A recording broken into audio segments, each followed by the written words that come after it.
കുറച്ച് മുമ്പ് കൺസൾട്ടിങ് സമയത്ത് ഒരു പേഷ്യൻ്റ് വരുമ്പോൾ സാധാരണ ഇതിൽ പേഷ്യൻസൊക്കെ കൺസൾട്ടിങ് റൂമിൽ ഒന്നുമില്ലാത്ത ഒരു അത്യാവശ്യപ്പെട്ട ബാഗ് മാത്രമായിട്ട് വരാം.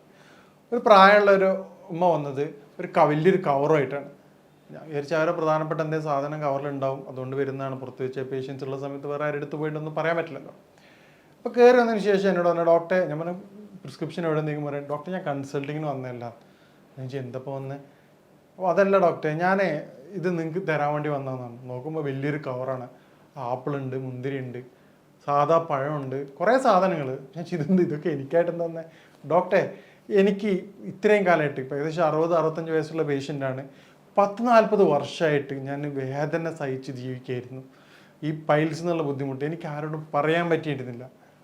കാരണം എനിക്ക് എൻ്റെ മക്കളോട് പോലും തുറന്ന് പറയാൻ പറ്റാൻ എനിക്ക് നാണായിരുന്നു. അപ്പോൾ അത് ഞാൻ ഡോക്ടറെ അടുത്ത് തന്നെ സ്ഥിരമായിട്ട് വേദനയും കാര്യങ്ങളും വരാറുണ്ട്, അത് മാറാറുണ്ട്. പക്ഷേ പൈൽസ് ഞാൻ ഡോക്ടറോട് പോലും പറയാറില്ല. 1-2 വർഷമായിട്ട് സ്ഥിരമായിട്ട് എന്നെ കാണിക്കുന്ന പേഷ്യൻ്റാണ്. പക്ഷേ എനിക്കത് മടിയാണ് ഡോക്ടറെ, പുറത്തൊരാളോട് പറയാൻ വളരെ പ്രയാസമാണ്. പക്ഷേ ഈ അടുത്ത കാലത്തായിട്ട് എനിക്ക് നിൽക്കാനും ഇരിക്കാനും പറ്റാത്തൊരവസ്ഥ വന്നു. പൈൽസ് അതിൻ്റെ വളരെ ഫൈനൽ സ്റ്റേജിലെത്തി. മൂത്രമൊഴിക്കാൻ പ്രയാസമായി, ഭക്ഷണം കഴിക്കാൻ പറ്റാത്ത, കിടക്കാൻ പറ്റാത്ത ബുദ്ധിമുട്ട്. അപ്പോൾ ഞാൻ ഡോക്ടറെ അടുത്ത് വന്നു. അന്ന് ആ സമയത്താണ് ആദ്യമായിട്ട് ഞാൻ ഡോക്ടർ പറഞ്ഞു. ഡോക്ടർ 5 ദിവസം കൊണ്ട് തന്നെ എനിക്ക് വളരെയധികം ആശ്വാസം ലഭിച്ചു. പിന്നീട് ഞാൻ അതിൻ്റെ ഒരു നന്ദി സൂചകമായിട്ടാണ് ഡോക്ടറെ വന്നത്. കാരണം ഞാൻ പറഞ്ഞ ഇങ്ങനത്തെ ബുദ്ധിമുട്ട് നിങ്ങൾ ആദ്യം പറയുകയാണെങ്കിൽ നമുക്ക് വളരെ എളുപ്പം തന്നെ മാറ്റാവുന്നതാണ്, കോംപ്ലിക്കേറ്റഡ് പോകാത്തതാണെന്ന് പറഞ്ഞ് ഡോക്ടറെ അത് ഈ രൂപത്തിലാണ് പേഷ്യൻസ് ഈ ഒരു അസുഖത്തെ കണ്ടുവരുന്നത്. കാരണം അത് പുറത്ത് ആരോടും പറയില്ല. അതാണ് ഈ വിഷയം പറയാനുള്ള പ്രധാനപ്പെട്ട കാരണം. ഗിഫ്റ്റ് കിട്ടിയത് വലിയൊരു സംഭവമായിട്ടല്ല ഞാൻ പറഞ്ഞത്. കാരണം സാധാരണ സ്ത്രീയാണ്. ഇപ്പോൾ ഒരു കൊണ്ടുവന്ന ഗിഫ്റ്റ് എന്ന് പറഞ്ഞാൽ നല്ല വാല്യുബിളാണ്. എന്നെ സംബന്ധിച്ചിടത്തോളം വളരെ സന്തോഷം തന്നെയാണ്. സാധാ ഗിഫ്റ്റാണ് കൊണ്ടുവന്നത്. പക്ഷെ ഞാൻ ഈ വിഷയം പറയാനുള്ള കാരണം ആ സ്ത്രീ തരണമെങ്കിൽ, ആ ഗിഫ്റ്റ് എനിക്ക് തരണമെങ്കിൽ എത്രമാത്രം ആശ്വാസമാണ് ആ ബുദ്ധിമുട്ട് ഈ ഒരു അസുഖത്തിൽ നിന്ന് അവർ കിട്ടിയിട്ടുള്ളത്. ജീവിതത്തിൽ പൈൽസ് എന്നുള്ളൊരു ബുദ്ധിമുട്ട് ഒരു പ്രാവശ്യം അനുഭവിച്ച വ്യക്തികളാണെങ്കിൽ ഈ വിഷയം ഞാൻ പറയാതെ തന്നെ അവർക്ക് മനസ്സിലാവും. കാരണം ആ വ്യക്തിക്ക് കൃത്യമായിട്ട് ഉറങ്ങാൻ പറ്റില്ല. നിങ്ങൾക്ക് മറ്റു പല അസുഖങ്ങളും ഇപ്പോൾ തലവേദനയൊക്കെയാണ് കിടന്ന് ഉറങ്ങാൻ പറ്റും, പൈൽസ് ആണെങ്കിൽ ഉറങ്ങാൻ പറ്റില്ല. നിങ്ങൾ ബാത്റൂമിൽ തുടർച്ചയായിട്ട് പോകേണ്ടി വരും, പക്ഷേ മൂത്രമൊഴിക്കാൻ പോലും പറ്റാറില്ല. ശോധനയല്ല, കൃത്യമായ മൂത്രം പോലും പോകാറില്ല, പോയിട്ട് തിരിച്ചു വരേണ്ട അവസ്ഥ.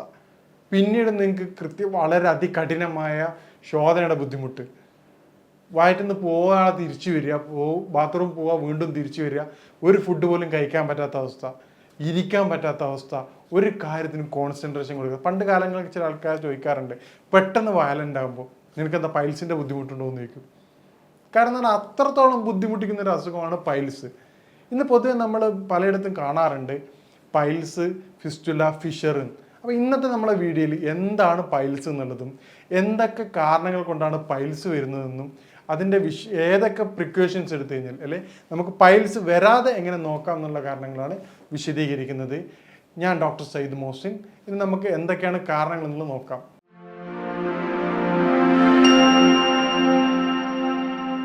ഇതുപോലെ തന്നെ വേറൊരു പേഷ്യൻ്റ് വന്നിരുന്നു. ആ പേഷ്യൻ്റ് പറഞ്ഞത് അത് പറഞ്ഞ പോലെ ഏജ് അല്ല, യൂത്തായിരുന്നു. അപ്പോൾ ഞാൻ കൗമാരക്കാരൻ യുവാവായിരുന്നു. അപ്പോൾ ഡോക്ടർ എന്ന് പറഞ്ഞു, ഞാൻ സ്റ്റുഡൻ്റാണ് ഡോക്ടറെ, എനിക്ക് ഒരു പ്രശ്നം ഉണ്ടായിരുന്നു, കോൺസ്റ്റിപ്പേഷൻ. പിറ്റേന്ന് വന്ന് ഒരു യാത്ര ചെയ്തു. ഇന്നലെ രാത്രി ഞങ്ങൾ ട്രിപ്പ് പോയ സമയത്ത് ബീഫായിരുന്നു കഴിച്ചിരുന്നത്. അപ്പോൾ ബീഫ് കഴിച്ചതിന് ശേഷം പിറ്റേന്ന് രാവിലെ എനിക്ക് ബ്ലീഡിങ് ഉണ്ടായി.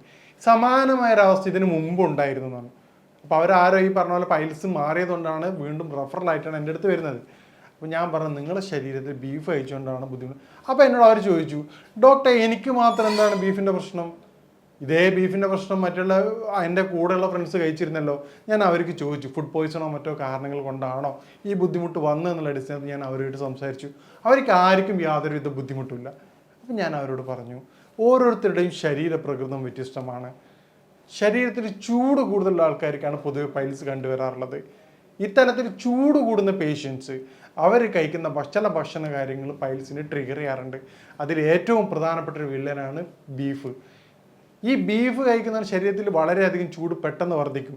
ബീഫ് കഴിക്കുന്നതിന് പകരം നിങ്ങൾ പോത്തിറച്ചി കഴിക്കുന്നതാണെങ്കിൽ ഈ പ്രയാസം കണ്ടുവരാറില്ല. കാരണം പോത്തിറച്ചിയുടെ നേച്ചറിൽ തണുപ്പാണ്. അതുപോലെ നിങ്ങൾ കാട കഴിച്ചാൽ പ്രയാസമാണ്, ചിക്കൻ കമ്പാരിറ്റീവ്ലി കഴിക്കുന്നതിന് ബുദ്ധിമുട്ടില്ല. അതുപോലെ അയില, മത്തി വളരെയധികം അപകടകരമാണ്. ചില പേഷ്യൻസ് വെജിറ്റേറിയനായ പേഷ്യൻസ് എന്ന് പറയും, ഡോക്ടർ എനിക്ക് പൈൽസ് ഉണ്ട്. അപ്പോൾ ആൾക്കാർ ചോദിക്കും, വെജിറ്റേറിയനായ വ്യക്തിക്ക് ഇങ്ങനെ പൈൽസ് വരും? വെജിറ്റേറിയൻ നേരത്തെ പറഞ്ഞ ചൂട് കൂടുന്ന ചില ഭക്ഷണങ്ങളുണ്ട്, അതിൽ ഏറ്റവും പ്രധാനപ്പെട്ട കാരണമാണ് മുരിങ്ങക്കായ, കൈപ്പക്ക. ഇത് കഴിക്കുകയാണെങ്കിൽ പൈൽസ് വളരെയധികം സ്ട്രോങ് ആവാറുണ്ട്. ഇതുപോലെ പൈൽസിൻ്റെ കാരണങ്ങൾ എന്താണെന്ന് നമുക്ക് പരിശോധിക്കാം. പൈൽസിൻ്റെ ഏറ്റവും പ്രധാനപ്പെട്ട കാരണം സഡൻഡറി ലൈഫ് സ്റ്റൈൽ തന്നെയാണ്. പൈൽസ് എന്നുള്ളത് ഒരു പൂർണ്ണമായിട്ട് രോഗം മാത്രമല്ല, അതൊരു ബോഡി കാണിക്കുന്ന ഒരു വാർണിംഗ് സിംറ്റംസ് കൂടിയാണ്. നമ്മൾ എന്ന് തെറ്റിക്കുന്നോ ആ സമയങ്ങളിലൊക്കെ നമുക്ക് പൈൽസ് വരും. ഉദാഹരണത്തിന് കൃത്യമായിട്ട് ഉറക്കമില്ലായ്മ, ഇറഗുലറായിട്ട് ഉറങ്ങുന്ന വ്യക്തിക്കാണ് നോർമലി ചില പേഷ്യൻ്റ് റംസാന് ശേഷം പൈൽസിൻ്റെ പേഷ്യൻ്റ് വളരെയധികം കൂടും. കാരണം എന്താണെന്ന് പറഞ്ഞു കഴിഞ്ഞാൽ രാത്രി ഉറക്കം ഒഴുകിക്കൊണ്ട് രാവിലെ സുബഹിക്ക് ശേഷം അവർ ഉറക്കം ഉണ്ടാവാറുള്ളത്. അത് അവരുടെ കൃത്യമായ ശോധനയ്ക്ക് വളരെയധികം പ്രയാസം സൃഷ്ടിക്കാറുണ്ട്. അപ്പോൾ അവിടെ നിന്നാണ് നമ്മൾ കൃത്യമായ ഉറക്കത്തിൻ്റെ വാല്യൂ മനസ്സിലാക്കേണ്ടത്. കൃത്യമായിട്ടുള്ള ഉറക്കമില്ലായെങ്കിൽ അത് പൈൽസിൻ്റെ ഏറ്റവും പ്രധാനപ്പെട്ട വില്ലനാണ്.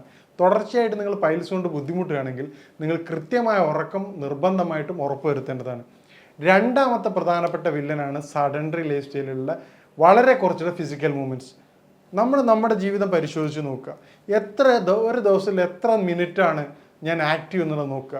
നമുക്ക് നോക്കിയാൽ അത്ഭുതപ്പെടും. ഒരു 5 മിനിറ്റ് താഴെ മാത്രമേ നമുക്ക്, കാരണം എന്താണ്, ഡോർ ടു ഡോറാണ് നമ്മുടെ വാഹന സൗകര്യങ്ങൾ. വളരെ കുറച്ച് മൂവ്മെൻറ്റ്സേ നമ്മൾ ചെയ്യാറുള്ളൂ. അപ്പോൾ ഇത്തരത്തിൽ ചെയ്യുമ്പോൾ എന്ത് ചെയ്യും, നമ്മുടെ സ്മാർട്ട് വാച്ച് എല്ലാവരുടെ കയ്യിലുണ്ട്, ഫോണുണ്ട്, നമുക്ക് ട്രാക്ക് ചെയ്യാൻ പറ്റും ആക്ടിവിറ്റീസ്. ആ രൂപത്തിൽ മിനിമം ഡെയിലി ഒരു 13 ഡേ ബിലോ ആണെങ്കിൽ 1 hour എങ്കിലും നിർബന്ധമായിട്ടും ഫിസിക്കൽ ആക്ടിവിറ്റീസ് ചെയ്യേണ്ടതാണ്. നിങ്ങൾക്ക് സൈക്ലിംഗ് ഉപയോഗിക്കാം. സൈക്ലിങ്ങിൻ്റെ പ്രത്യേകത എന്താണെന്ന് പറഞ്ഞു കഴിഞ്ഞാൽ അത് മടുക്കാത്തൊരു ആക്ടിവിറ്റീസാണ്. അതുപോലെ ജിമ്മിൽ പോവാം. എന്ത് തന്നെ ആയിക്കഴിഞ്ഞാൽ ഫിസിക്കൽ ആക്ടിവിറ്റീസ് വളരെ നിർബന്ധമാണ്. പിന്നീടുള്ള പ്രധാനപ്പെട്ട കാരണമാണ് വെള്ളത്തിൻ്റെ കുടിയുടെ അളവ് കുറവ്. വെള്ളത്തിൻ്റെ അളവ് കൂടി വളരെ കുറവാണ്. പെർ kg വെച്ചിട്ട് നമ്മൾ പറയുകയാണ്, ബോഡി വെയിറ്റ് പറയുകയാണെങ്കിൽ 20 to 25 kg ഉള്ള വ്യക്തികളാണെങ്കിൽ പെർ 25 kgക്ക് 1 ലിറ്ററാണ് WHO കണക്ക് പറയാറുള്ളത്. അപ്പോൾ 100 കിലോ വ്യക്തിയാണെങ്കിൽ 3 to 4 ലിറ്റർ നിർബന്ധമായിട്ട് വെള്ളം കുടിക്കേണ്ടതാണ്. അപ്പോൾ സെൽഫായിട്ടുള്ള സ്വന്തമായിട്ടുള്ള ബോട്ടിൽ വെച്ചുകൊണ്ട് നിങ്ങൾ വെള്ളം കൂടി നിർബന്ധമായിട്ട് കുടിക്കേണ്ടതാണ്. ഈ അടുത്ത കാലത്ത് ഇതുപോലെ തന്നെ ഒരു സ്റ്റുഡൻറ്റ് വന്നിരുന്നു, പെൺകുട്ടിയാണ്. അവൾ പഠിക്കുകയാണ്, പഠനം മാത്രമാണ് കോൺസെൻട്രേറ്റ് ചെയ്യുന്നത്, കൃത്യമായ ഭക്ഷണം ഇല്ല, വെള്ളം കുടിയില്ല. പിന്നീട് ഈ 2ാമത്തെ ദിവസം എക്സാമിന് തൊട്ട് മുമ്പ് പൈൽസും കൊണ്ടാണ് വന്നിട്ടുള്ളത്. അപ്പോൾ ഇത്തരത്തിൽ കൃത്യമായ ദഹനവും വെള്ളം കൂടി ഇല്ലെങ്കിൽ പൈൽസ് വളരെ പെട്ടെന്ന് പിടിക്കപ്പെടുന്ന ഒരു അസുഖമാണ്. ഇനി പൈൽസിൻ്റെ ലക്ഷണങ്ങൾ എന്താണ് നമുക്ക് പരിശോധിക്കാം. പൈൽസ് വന്ന വ്യക്തികൾക്ക് അറിയാൻ പറ്റും, പൈൽസ് കൂടിക്കഴിഞ്ഞാൽ നമുക്ക് കൃത്യമായി ഈ സിറ്റിംഗ് ബുദ്ധിമുട്ടായിരിക്കും. അതുപോലെ ശോധന പോകുമ്പോൾ വളരെയധികം പ്രയാസമായിരിക്കും. പിന്നീട് ബ്ലീഡിങ് ഉണ്ടാവാറുണ്ട്. പിന്നീടുള്ള ഏറ്റവും ബുദ്ധിമുട്ടാണ് നമുക്ക് യൂറിൻ പാസ് ചെയ്യാൻ ടെൻഡൻസി ഉണ്ടാവും, പക്ഷേ യൂറിൻ പാസ് ചെയ്യില്ല. ഈ പ്രധാനപ്പെട്ട 4 ലക്ഷണങ്ങൾ പൈൽസിൻ്റെ ഉള്ളത്. ഇനി എത്ര തരമാണ് പൈൽസ് ഉള്ളത് നമുക്ക് നോക്കാം. പൈൽസ് പ്രധാനമായും 4 തരത്തിലാണുള്ളത്.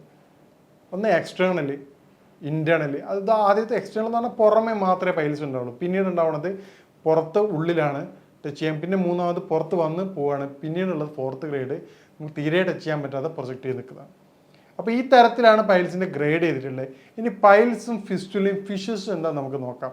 പൊതുവെ നമ്മൾ ബസ് സ്റ്റാൻഡിലൊക്കെ നോക്കിയാൽ മനസ്സിലാവുന്ന കാര്യമാണ്, ഒന്നിച്ചാണ് എവിടെ ആയാലും ഈ 3 അസുഖത്തെയും ഒരുമിച്ചാണ് പറയാറുള്ളത്. അതിൻ്റെ പ്രധാനപ്പെട്ട കാരണം പൈൽസ് ആൾക്കാർ തെറ്റിദ്ധരിക്കുന്നതുകൊണ്ടാണ്. ഫിസ്റ്റുല എന്നുള്ള അസുഖം പൈൽസിൻ്റെ നേരത്തെ പറഞ്ഞതുപോലെ ലക്ഷണങ്ങൾ വളരെ സിവിയർ ആയിരിക്കും. ഫിസ്റ്റുല എന്നുള്ള വ്യക്തികൾക്ക് നോർമലി പല കാരണങ്ങൾ കൊണ്ട്, പ്രധാനപ്പെട്ട ലക്ഷണം സഡൻഡറി ലൈഫ് സ്റ്റൈൽ തന്നെയാണ്, കാരണങ്ങൾ കൊണ്ടും എക്സ്റ്റേണൽ ഒരു ട്രാക്ക് ക്രിയേറ്റ് ചെയ്യും.